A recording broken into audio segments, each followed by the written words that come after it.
This video describes configure IPS function on the USG6000F series firewalls to protect intranet users. The following describes how to configure IPS function based on a specific network.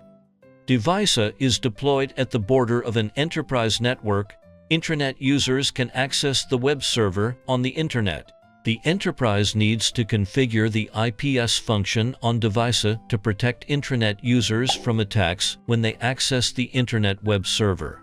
For example, the web server is infected by malware. The preceding figure shows the IPS function configuration process. Log in to the web UI. Configure interfaces.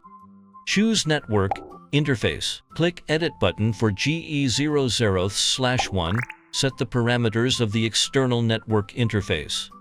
Enter the IP address of the external network interface 1.1.1.1/24. Set security zone to Untrust. Click the Edit button for GE00/2 and set the parameters of the intranet interface.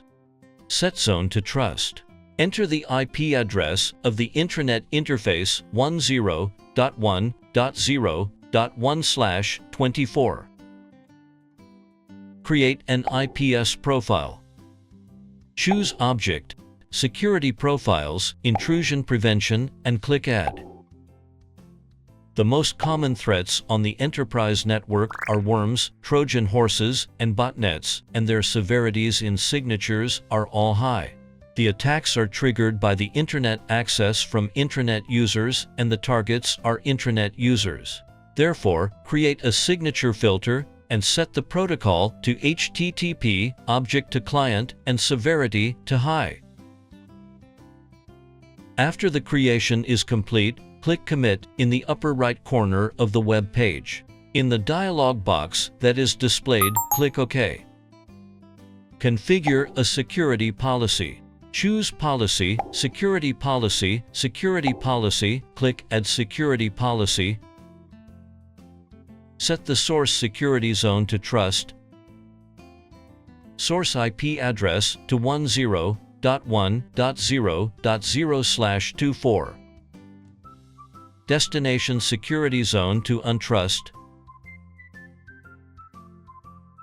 Service to HTTP, and action is allowed. Select Profile IPS PC configured in the previous step for intrusion prevention. When an attack occurs, the access connection is blocked. Choose Monitor, Logs, Threat Logs to view detected attacks.